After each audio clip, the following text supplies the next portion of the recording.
Victory over Superman was only the beginning of Aquaman's rise to power. Uniting the world's oceans under the banner of Atlantis, Aquaman had a controlling interest in the planet's ecology and economy. His influence did not escape the attention of the world's multinational corporations, who looked to end his reign.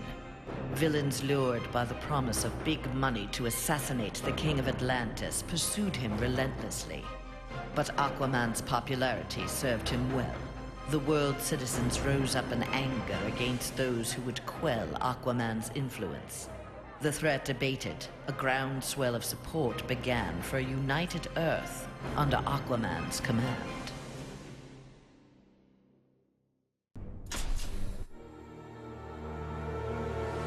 Superman's defeat did not work to Ares' advantage as he had planned. The heroes of the parallel dimension helped this world's Batman build a conflict-free utopia that left the war god famished. On the brink of death, Ares managed to imprison Brainiac 5. He forced Brainiac to create a time loop beginning with the other dimensional heroes' arrival and ending just before their victory. In this pocket of time, Ares flourished. Endless war was his to savor.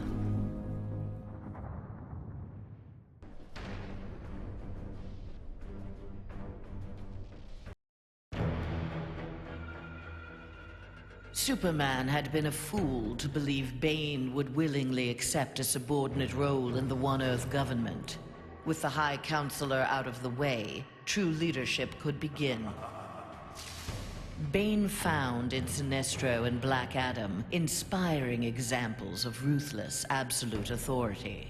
They reciprocated his regard for their talents. The three former villains regained control of the planet and formed a ruling triad that would be uninterrupted until the next phase of Bane's plan.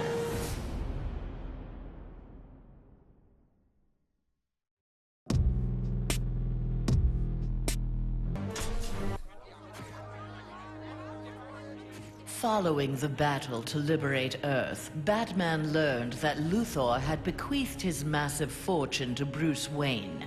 He now had the means to rebuild Gotham and Metropolis. The city's residents, inspired by their hero's efforts, adopted the slogan, "We are Batman."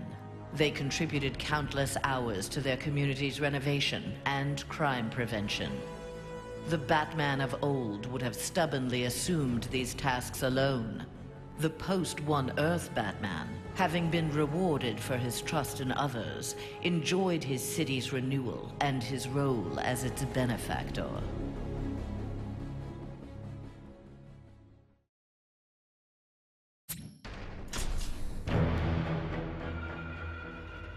The defeat of Superman taught Black Adam one thing. Most of Earth's denizens were too weak to adopt Kahndaq's visionary form of government. He returned to his homeland with a new plan. Combining their energies, Black Adam and his Empress Isis created a mystical barrier around Kahndaq. There they reigned in peace, their country an oasis in the wasteland of human civilization. A true oasis once Black Adam had destroyed all other life on Earth.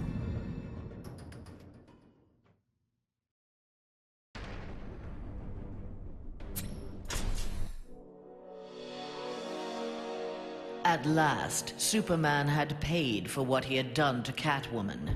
Feigning allegiance to his regime had cost Selina her beloved Batman and her best chance at happiness. Pride and anger kept her from attempting reconciliation with Bruce Wayne, but his inspiring reconstruction of Gotham and Metropolis fostered in her a desire to remain close to him. Until she was ready to approach him again, she did her part to keep Gotham's streets clear of crime. Nascent underworld organizations had both the Bat and the Cat to fear.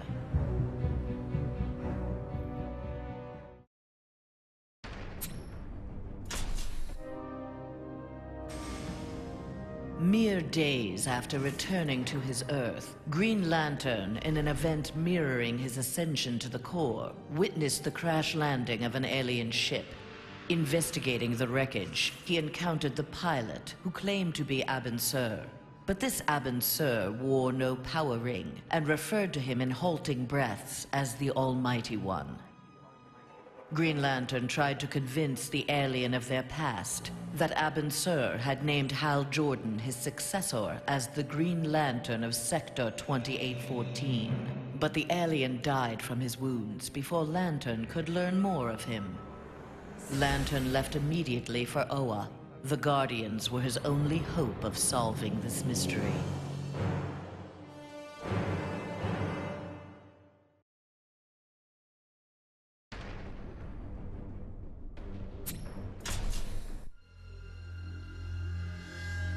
After the fall of Superman, Green Arrow visited the Star City of this parallel Earth. His counterpart was one of the first heroes to fall in the battle against Superman, one of the first to object to the Man of Steel's new tactics and reasoning. A memorial erected in Star City's Orchid Bay served as a reminder of the need to fight oppression regardless of the odds. There, Green Arrow found that one citizen wasn't content to memorialize Oliver Queen in stone. With Green Arrow's training, a new archer, dressed in crimson, took up the fallen hero's mantle. Let Star City's criminals beware. The night belongs to Red Arrow.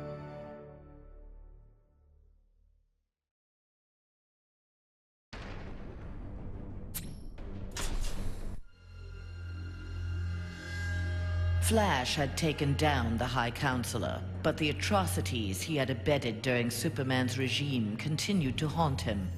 His shame eventually drove him into exile. Whether wishing to make further amends or simply unable to stop himself, Flash continued to use his powers in the pursuit of justice. Rumors of a mysterious red streak of energy that would set upon and incapacitate criminals circulated throughout Central City. While only some deduced his true name, most felt gratitude and affection for the new hero they called the Ghost.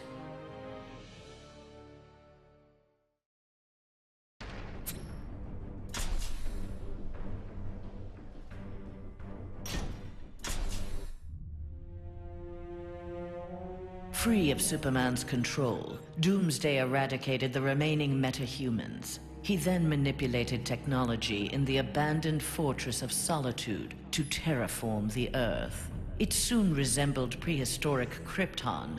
At last, it felt like home. After a few years of exterminating humanity at his leisure, however, Doomsday needed a challenge. Having assimilated Superman's ability to fly, he headed for a nearby space sector. He had heard rumors of an opponent worthy of his attention, a Cesarian mercenary with a taste for violence. Doomsday was eager to meet this Lobo in battle.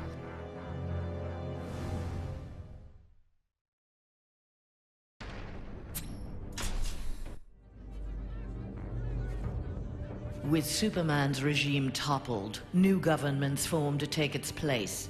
New governments meant new customers for Deathstroke, and business was booming. Soon there were more assassinations to carry out, revolutions to aid, and unrest to create than he could manage on his own. The One Earth regime's elite troopers, having committed atrocities in Superman's name, had gone into hiding from a populace bent on revenge. Impossible for most to find, but not for Deathstroke. Recruiting these renegades, he formed the New Titans, the world's premier political assassins.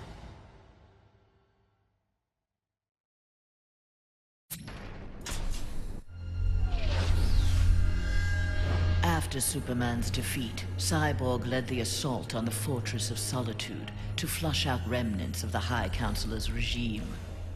The fortress was well defended, the battle intense. Cyborg was forced to use unfamiliar Kryptonian tools to make repairs to his damaged cybernetics.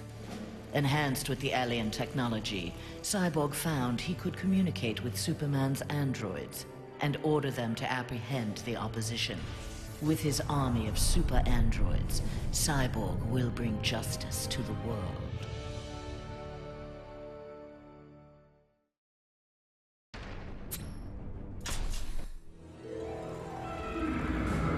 The The defeat of Superman filled Harley with confidence. She knew what she was capable of and knew what she wanted.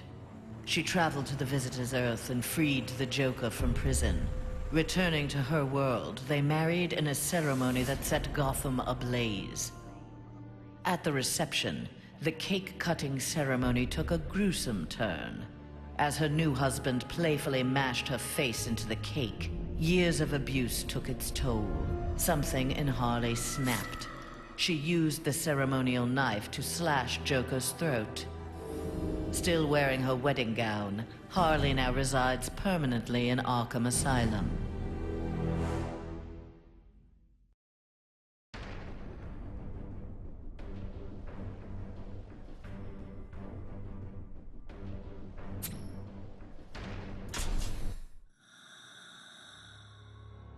Free of his brainwashing, Hawkgirl exacted revenge on the High Counselor for murdering her husband, Hawkman.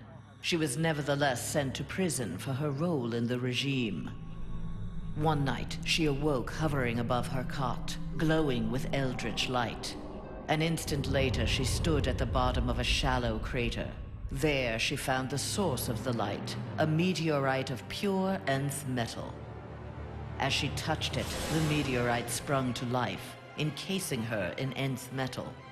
The new armor made Hawkgirl invincible.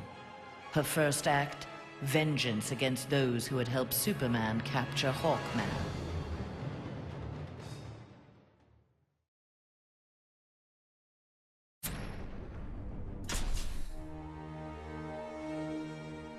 Though he had failed to elevate the Joker clan's status, Joker was convinced a similar organization could be successful in his dimension. Joker used a series of devastating terrorist acts to frighten the populace, then convinced the more gullible among them that he was the path to security. The new Joker clan soon had millions of members worldwide and committed regular anti-government attacks, wreaking havoc on the global economy.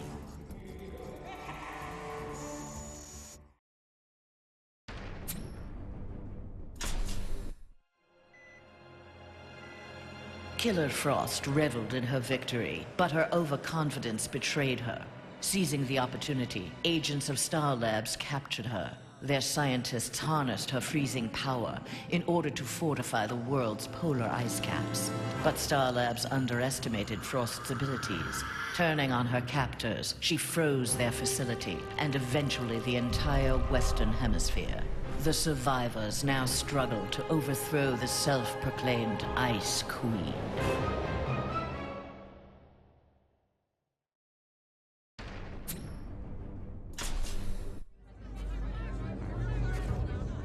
A win against this world's Superman was greatly satisfying, but its aftermath would be sweeter still. Luthor had traveled to this dimension to convince its residents that he was their Luthor, who had miraculously survived the High Counselor's globally televised attack on him. Beloved before, the triumphant Luthor was now worshipped. He was elected President of the United States, but soon looked to further consolidate his power.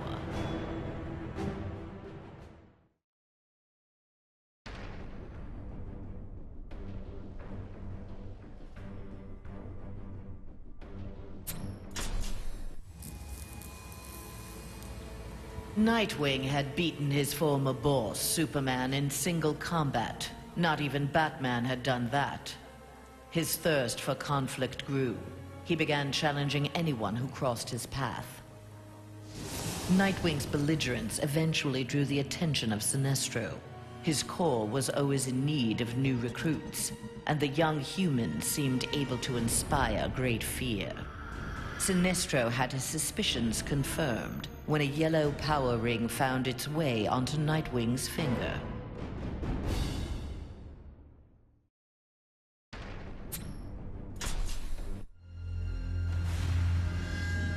Wonder Woman returned home to find her dimension in ruins. Aware of Superman's despotic rule of the parallel dimension, the gods of Olympus vowed to preemptively eliminate the metahuman scourge from their world.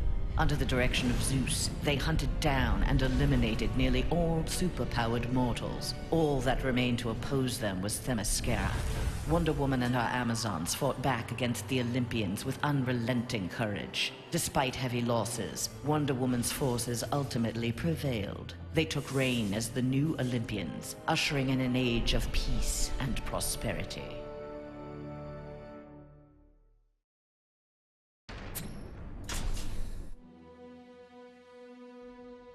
Though pleased with the outcome, Superman's battle with his duplicate left him troubled. If one Superman could go so far astray, why not another? Preventative measures were in order. After much discussion with his fellow Justice Leaguers, Superman ingested a remote-release kryptonite capsule. At any sign of instability, the kryptonite would permeate his body, killing him. The question of who could trigger the device was solved democratically. Each week, a different Leaguer would take possession of its remote control. Only Batman was denied a shift.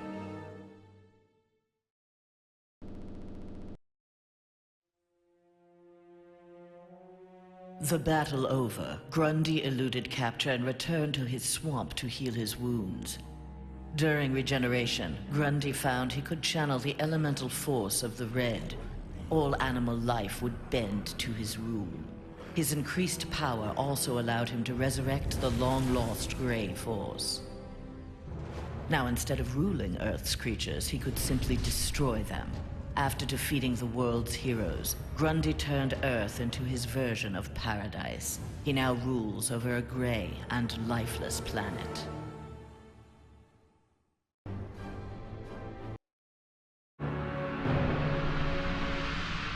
When Superman's One Earth regime proved to be a failure similar to his on Korugar, Sinestro retreated to deep space to ruminate on its demise. Fear had long seemed the most powerful of the emotions with which to bring order to the universe, yet it had not been enough. Desperate, Sinestro hurled the might of the Sinestro core against the life entity, keeper of the White Power Battery. Ultimately victorious, Sinestro now wielded the power of a White Lantern. No adversary could possibly withstand him. The light of the Green Lantern core would be the first he would extinguish. Following the events in the parallel dimension, Shazam's fellow heroes returned home. But an alien virus contracted during the transfer created in them acute mental instability. They turned on their fellow crime fighters in a deranged fury. Alone and desperate, Shazam shared the power of the Word with his adopted brothers and sisters. Their purity of heart gave them courage. The army of Shazam incapacitated the former heroes. Eventually, they took the place of the Justice League as primary defenders of Earth.